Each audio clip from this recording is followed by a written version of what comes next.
Hello friends, जैसा कि आप सब जानते हैं कि आज गेट 2019 का केमिस्ट्री का एग्जाम हुआ है। तो उसके आज हम कुछ फिजिकल और इनऑर्गेनिक केमिस्ट्री के जो कुछ क्वेश्चंस मुझे पता चले हैं आज एग्जाम में आए हैं उनको कुछ सॉल्व करते हैं और देखते हैं क्या उनमें ट्रिक्स थी और कैसे वो सॉल्व होंगे, क्या कुछ था उनमें। आइए देखते हैं। तो सबसे पहले एक फिजिकल केमिस्ट्री का क्वेश्चन जो मुझे मिला आज के एग्जाम का, वो कुछ इस टाइप का था कि आपको कुछ प्लॉट्स दे रखे थे और उसमें से जस्ट ये पूछा था कि आप बताओ कि ग्राफ क्या होगा एड्सॉर्प्शन आइसोथर्म का। What is the graph of adsorption isotherm. तो मैं सबसे पहले तो ये कहूंगा कि ये सरफेस केमिस्ट्री का क्वेश्चन है। ये सरफेस केमिस्ट्री का क्वेश्चन है। एड्सॉर्प्शन आइसोथर्म का आपसे ग्राफ पूछा गया। एड्सॉर्प्शन आइसोथर्म का क्या ग्राफ होगा। तो उसके लिए हम दो चीजें जानते हैं कि एड्सॉर्प्शन आइसोथर्म दो साइंटिस्ट ने दो अपने कंसेप्ट्स पे दी थी। एक फर्स्ट चीज थी फ्रेंडलिच ने, Freundlich adsorption isotherm, Freundlich adsorption isotherm. इसका आपको ग्राफ बताता है कि ग्राफ क्या, इनकी y और x पे क्या क्या चीज हुआ, कैसे प्लॉट होगा। तो इसका फ्रेंडलिच एड्सॉर्प्शन आइसोथर्म का जैसे कि हम जानते हैं इसमें क्या होता है x/m, इसका रिलेशन देखते हैं p के साथ कि x/m, x में क्या होता है एड्सॉर्बेट का मास, जो चीज मेरी एड्सॉर्ब हो रही है, मास ऑफ एड्सॉर्बेंट, और m मेरा होता है मास ऑफ एड्सॉर्बेंट कि जिस चीज के ऊपर मेरी एड्सॉर्बेंट एड्सॉर्ब हो रहा है, दैट इज एड्सॉर्बेंट। इसका प्रेशर के बेस पर हम रिलेशन देखते हैं। तो जनरली इसका जो जनरल ग्राफ आता है वो कुछ इस तरीके का आता है, x/m वर्सेस p। इसको ये तीन रेंज में डिवाइड कर देते हैं। यहां पर होती है n की वैल्यू 1, यानी वो मेरा प्रेशर की टर्म्स में 1 पे होता है। यहां पर होती है मेरी प्रेशर की पावर 1/n, और यहां पर होती है प्रेशर की पावर 0 यानी n0। यहां पे मेरा कांस्टेंट हो जाता है, प्रेशर पे कोई रिलेशन नहीं होता एड्सॉर्प्शन का।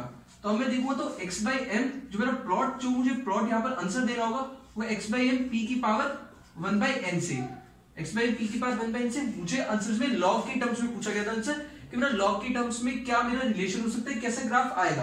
तो इसको जब मैं सॉल्व करूंगा x/m equals to proportionality constant होगा मेरा k, कांस्टेंट आएगा p की पावर 1/n।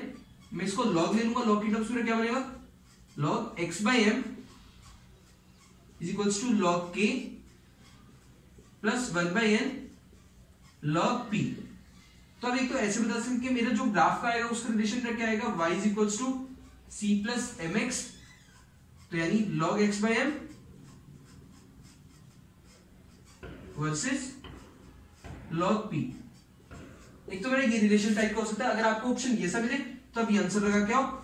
और दूसरी चीज मेरी होती है फ्रेंडली एड्सॉर्प्शन आइसोथर्म हो गया। एक मेरा होता है जो दूसरा मिलता है लैंगर एड्सॉर्प्शन आइसोथर्म, जो लैंगर ने दिया था, लैंगर एड्सॉर्प्शन आइसोथर्म। इसके बेस पे उसने थीटा वर्सेस प्रेशर का रिलेशन दिया था, थीटा वर्सेस प्रेशर। तो थीटा या मेरा भाई कितना मेरा अमाउंट, मतलब थीटा मेरा होता है कि कितनी उस पे स्पेस भर गई है या खाली है, इस हिसाब से उसकी थीटा वर्सेस। तो इसका मेरा जो एक्सप्रेशन जो आपके ग्राफ में आप आंसर करेंगे ln theta versus ln p। आप इसका रिलेशन ऐसे कर देते हो, थीटा मेरा अमाउंट कितना उसका, कितनी मेरी एड्सॉर्प्शन साइट्स उस पे भर चुकी हैं, वो चीज मेरी आएगी या वेकेंट है, उस हिसाब से देखेंगे। तो अब इसका मैं नेक्स्ट क्वेश्चन देखता हूं, जो मेरे नेक्स्ट आगे और क्वेश्चन है आज के एग्जाम में, अब उनको देखते हैं।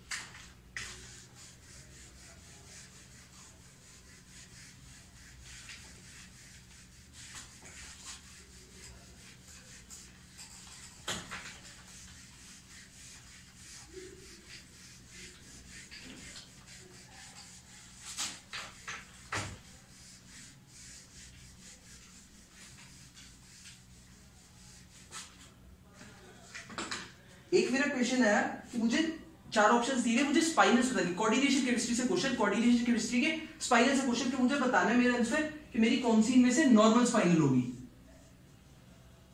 कौन सी इनमें से मेरी नॉर्मल स्पाइनल होगी, मुझे ये बताना है। मेरा क्वेश्चन है कि नॉर्मल स्पाइनल बताओ कौन सी होगी। आपके पास चार ऑप्शन क्या क्या आएंगे, इसमें क्या क्या आए थे, MgFe2O4, बी ऑप्शन आया था आपके पास ZnFe2O4, सी ऑप्शन आपके पास आया CuFe2O4, and last D option आया आपके पास CuFe2O4। तो इसमें से अब आपको ये बताना है कि आपका कौन सा इसमें से नॉर्मल स्पाइनल है। तो सबसे पहले इसका मैं आपको सिंपल एक ट्रिक बताऊंगा। इस टाइप के स्पाइनल के क्वेश्चन को सॉल्व करने के लिए एक सिंपल सी ट्रिक क्या होगी, आप जस्ट उनका ऑक्टाहेड्रल स्टेबलाइजेशन एनर्जी OSSC देखिए, यानी उनकी ऑक्टाहेड्रल की CFSE देखिए। जस्ट आप उनकी ऑक्टाहेड्रल की CFSE कंपेयर करिए जो 2+ में होगा। जैसे इसका मैं करूं ए पार्ट को देखूं तो मेरा Mg2+ एंड Fe3+ बनेंगे। यहां मैं बात करूंगा तो मेरे क्या बनेंगे, Zn2+ में स्प्लिट Fe3+ में, यहां मेरा CO2+ और Fe3+ में, एंड यहां ये मेरा होगा Cu2+ और Fe3+। तो ये मेरा इस हिसाब से स्प्लिट होगा। अब इसमें मैं बात करूं मेरी नॉर्मल स्पाइनल में कैसे होगा, मेरी कोई स्पाइनल नॉर्मल होगी, वो कैसे होगी, मेरी जो भी +3 वाला कैटायन होगा वो मेरा ऑक्टाहेड्रल वॉइड में जाए, +3 वाले कैटायंस दोनों मेरे ऑक्टाहेड्रल वॉइड्स में जाए तो वो मेरी नॉर्मल स्पाइनल होगी। तो मेरी क्या होगी, नॉर्मल स्पाइनल, मेरी नॉर्मल स्पाइनल होगी। तो नॉर्मल स्पाइनल तो +3 वाले कैटायंस ऑक्टाहेड्रल वॉइड में, ऐसा होगा जो मेरे जो +3 वाले कैटायंस होंगे उनकी CFSE ऑक्टाहेड्रल जो है वो ज्यादा होगी +2 वालों की CFSE ऑक्टाहेड्रल से। +2 वाले CFSE ऑक्टाहेड्रल से जब मेरी +3 वालों की CFSE ऑक्टाहेड्रल ज्यादा होगी, या आप शॉर्ट ट्रिक याद रखिए, इसके थ्रू आप डिसाइड कर पाएंगे कि कौन सी मेरी स्पाइनल नॉर्मल होगी या इनवर्स होगी। तो +3 वालों की जब CFSE ऑक्टाहेड्रल की ज्यादा होगी +2 से, तो मेरी नॉर्मल स्पाइनल जाएगी। अब मैं चेक करता हूं, मेरा Mg+2 है, ये तो मेरा S ब्लॉक का एलिमेंट हो गया, तो इसकी CFSE 0, ये मेरा Fe+3 B5, इसकी भी 0, Zn2+ D10 3D10, इसकी भी CFSE 0, ऑक्टाहेड्रल CFSE क्या मैं सबकी बात करूं, ये Fe3+, इसकी भी 0, CO2+ D7, यहां पर मेरी इसकी CO2+ की CFSE कुछ ना कुछ होगी, वो मेरी Fe3+ से ज्यादा होगी। और यहां में मेरा जो CO2+ है D9 सिस्टम, तो इसकी भी जो CFSE होगी वो मेरी Fe3+ से ज्यादा होगी। तो अब इन दोनों की जो CFSE है, ये तो मेरी +3 वाले से ज्यादा आ गई, +2 वालों की +3 वाले से CFSE ज्यादा आ गई, तो ये दोनों मेरे क्या हो गए, इनवर्स स्पाइनल। ये दोनों मेरे क्या हो गए, इनवर्स स्पाइनल। तो अब ये इनवर्स स्पाइनल। अब मेरी बात करते हैं इन दो में मुझे डिसाइड करना कि कौन सा मेरा आंसर होगा, कौन सी मेरी नॉर्मल स्पाइनल होगी। तो अब मैं इसको Mg2+ जब वो मेरा ऑक्टाहेड्रल वॉइड में जाएगा, वो Fe3+ को रिप्लेस करेगा। Mg2+ जब मेरा ऑक्टाहेड्रल वॉइड में जाएगा तो वो पूरे कंपाउंड की कॉम्प्लेक्स की लैटिस एनर्जी को इंक्रीज करेगा, उसको लैटिस एनर्जी को उसकी इंक्रीज करेगा और उसकी स्टेबिलिटी बढ़ाएगा, कंपाउंड को मोर स्टेबल करेगा, उसकी लैटिस एनर्जी को इंक्रीज करेगा। तो ये भी मेरा जब Mg2+ वाला इस रीजन से, लैटिस एनर्जी और स्टेबिलिटी के रीजन से ऑक्टाहेड्रल वॉइड में जाएगा, +2 वाला ऑक्टाहेड्रल वॉइड में जाएगा, यही मेरी इनवर्स होगी। और Zn2+ ये मेरे CFSE की है, Zn2+ जाकर ऑक्टाहेड्रल वॉइड में जाकर उसकी CFSE से अपनी CFSE उसकी खुद की 0, वो लैटिस एनर्जी को स्टेबिलिटी की प्रोवाइड कॉम्प्लेक्स को नहीं दे पाएगा, तो यानी ये मेरी रहेगी नॉर्मल स्पाइनल। तो आपका आंसर है यहां पर बी, ये होगी मेरी नॉर्मल स्पाइनल, आपका आंसर बी। तो अब मैं इसके और क्वेश्चन देखता हूं, अब वो देखते हैं।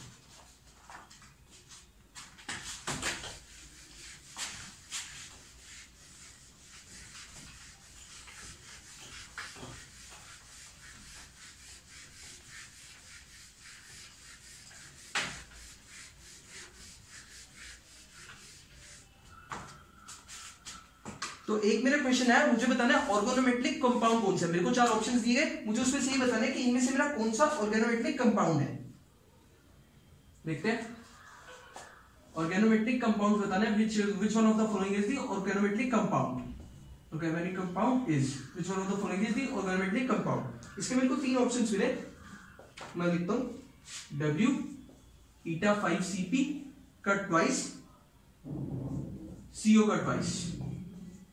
बी ऑप्शन मुझे मिला W eta1Cp eta3Cp CO का ट्वाइस। सी ऑप्शन मुझे मिला W eta3Cp eta5Cp and CO का ट्वाइस। ये मेरा क्वेश्चन आया था, मुझे इसमें पता मेरा ऑर्गेनोमेट्रिक कंपाउंड कौन सा है। तो ऑर्गेनोमेट्रिक कंपाउंड का सीधा सीधा हम रूल जानते हैं कि ऑर्गेनोमेट्रिक कंपाउंड 18 इलेक्ट्रॉन रूल को फॉलो करता है। क्या करता है, 18 इलेक्ट्रॉन रूल को फॉलो करता है। तो जस्ट मुझे यहाँ पर सिंपली आंसर करके मुझे ये देखा होगा कि कौन सा कॉम्प्लेक्स इनमें से 18 इलेक्ट्रॉन रूल को फॉलो कर रहा है। इसके बाद W मेरा टंगस्टन, इसके मेरे वैलेंस इलेक्ट्रॉन कितने होते हैं 6, 6 प्लस 5 5 10 एंड इसके 4, तो ये मेरा क्या हो गया 16 64 20, ये तो रहेगा 20 इलेक्ट्रॉन यहाँ पर, थोड़ा हाइपर वैलेंट हो गया।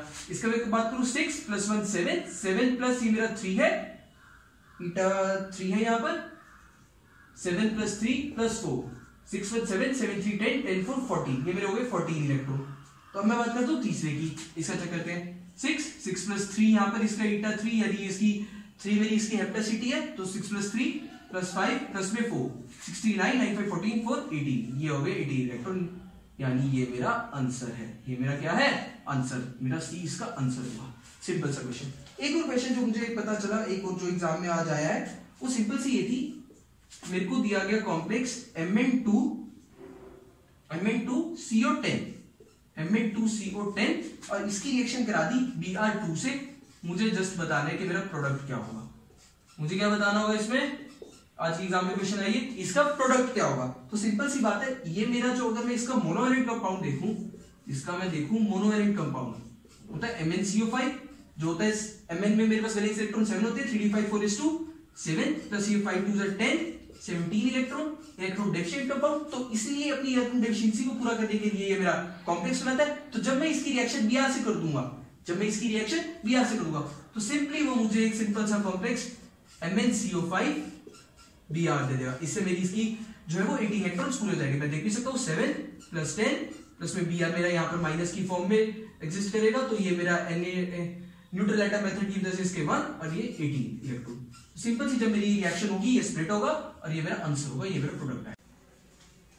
तो अब हम एक दो और क्वेश्चंस जो आज के गेट के एग्जाम में, केमिस्ट्री के 2019 के एग्जाम में आए, उन्हें देखते हैं। एक हमारा केमिकल काइनेटिक्स से क्वेश्चन है, जिसपे मैं वीडियो डाल भी रहा था, और इसका बहुत अच्छा, जो मैं आगे आपको केमिकल काइनेटिक्स में कॉम्प्लेक्स रिएक्शंस, जो कॉम्प्लेक्स मैकेनिज्म होते हैं, उनके बारे में मैं आपको बताऊंगा।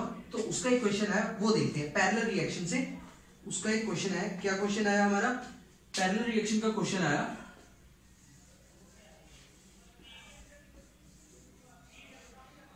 क्वेश्चन सिंपल सा बिल्कुल आया, बिल्कुल सिंपल सा क्वेश्चन, सीधा फॉर्मूला बेस्ड। उसमें मेरे को K1 दिया गया 15 इंटू 10 की पावर माइनस 2 सेकेंड्स, 15 इंटू 10 की पावर माइनस 2 सेकेंड इनवर्स, या जो इसकी यूनिट होती है वो देखेंगे। एंड K2 मेरे को दिया गया 5 इंटू 10 की पावर माइनस 2 सेकेंड इनवर्स, और मुझसे दिया गया, मुझे ए की कंसेंट्रेशन तो गिवन दी गई, मुझे ए की कंसेंट्रेशन बता दी गई कि मेरी क्या है, और बी की कंसेंट्रेशन मुझे निकालनी थी। पैरेलल रिएक्शन केमिकल काइनेटिक्स में पढ़ा है। पैरेलल रिएक्शन मेरी इस टाइप की होती है, ए से मेरा बी भी जा रहा है, उसी से मेरा कंडीशन चेंज कर दो तो सी जा रहा है। एक का रेट कांस्टेंट K1, एक का रेट कांस्टेंट K2। तो सिंपल इस टाइप के क्वेश्चन को सॉल्व करने का तरीका होता है, आप K1 बाई K2 का रेशियो ले लीजिए, उसे रखें B बाई A के इक्वल, उसे रखेंगे हम किसके इक्वल, B बाई A के इक्वल। तो जब आप इसको सॉल्व करेंगे, आपको B की कंसेंट्रेशन निकालनी है।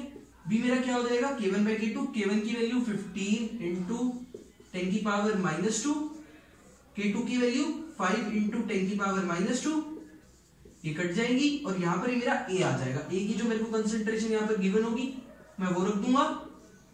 देन आप इसको सॉल्व करेंगे तो आपका B निकल के आ जाएगा, जो आपका आंसर होगा, जो आपको लगाना होगा।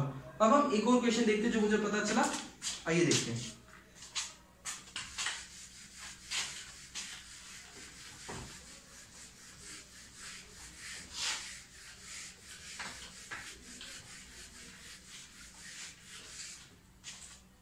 एक और क्वेश्चन जो आज की एग्जाम में है, वो आया बायो इनऑर्गेनिक से। इनऑर्गेनिक का क्वेश्चन, बायो इनऑर्गेनिक से क्वेश्चन है। बायो इनऑर्गेनिक में ये कहूं कि बायो इनऑर्गेनिक बहुत ही आजकल बहुत ज्यादा इमर्जिंग टॉपिक है, जिससे बहुत ज्यादा आजकल क्वेश्चंस पूछे जा रहे हैं। तो ये एक तरीके से आने वाले टाइम में इंपॉर्टेंट टॉपिक बनता जा रहा है, बायो इनऑर्गेनिक। तो इसके लिए मैं कहूँ कि ये इस पे आजकल जैम में, नेट में, गेट में भी क्वेश्चन आया, तो ये इंपॉर्टेंट टॉपिक बनता जा रहा है। इसको पढ़ के जरूर करें, ये एक तरीके से स्कोरिंग टॉपिक है, इसको आप पढ़ें। बहुत इजी चीजें हैं, कुछ नहीं ज्यादा, थोड़ा याद करना पड़ता है, लेकिन यहाँ से आपका सीधा क्वेश्चन आप जो पढ़ते हैं बिल्कुल एज इट इज आपके कॉपी के नोट से और उनसे क्वेश्चन बनता है। यहाँ पे बिल्कुल सीधा आप पढ़ेंगे और आप आंसर टिक मार के आएंगे। तो आज का क्वेश्चन आया, मेरे को कई सारे मेटल स्टोरेज और मेटल ट्रांसफर सिस्टम दिए गए, मुझे बताना था कि कौन सा क्या वर्क करता है। मुझे क्या क्या दिया गया था, मुझे दिया था फेरिटिन दिया, मुझे दिया रुब्रेडॉक्सिन, मुझे दिया रुबिडॉक्सिन, मुझे दिया कोबालामीन, ये मेरा विटामिन B12 का होता है। विटामिन B12 में अगर मैं कोबाल्ट लगाऊं तो उसको कोबालामीन कहते हैं, B12। ये फर्स्ट मेरा जो कहते हैं ऑर्गेनोमेटिक कंपाउंड या वो सिंथेसाइज हुआ था ये, और एक होता है कार्बोनिक एनहाइड्रेज, ये मेरा उसका काम करता है, carbonic anhydrase as a catalyst का काम करता है उन रिएक्शंस में, मेटाबॉलिक इंटरनल बायोलॉजिकल रिएक्शंस में। तो मुझे इन सब की फंक्शन बताते हैं कि कौन सा मेरा क्या वर्क करता है, किस टाइप करता है। तो फेरेटिन को हम जैसे जानते हैं आयरन का होता है, तो ये मेटल ट्रांसफर में मैकेनिज्म रहता है, इसका मेटल ट्रांसफर का काम करता है। और रुबिडॉक्सिन मेरा इलेक्ट्रॉन ट्रांसफर में देखते हैं इसको। और कोबालामीन मेरा विटामिन B12, तो ये मिथाइल ट्रांसफर में जाता है।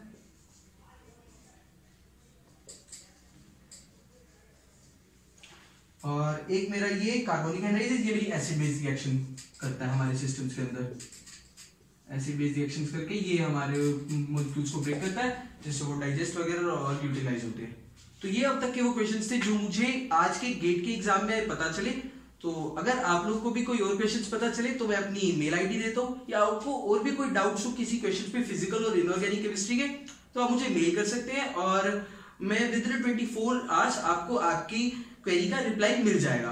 तो आप मुझसे कांटेक्ट कर सकते हैं, और कोई भी ऐसा डाउट आता है और आपको और भी क्वेश्चंस मिलते हैं और आप पूछना चाहते हैं उनके सॉल्यूशंस, तो आप मुझे मेल कर पे करें, आपको मिल जाएगा। मेरी मेल आईडी मैं लिख देता हूँ,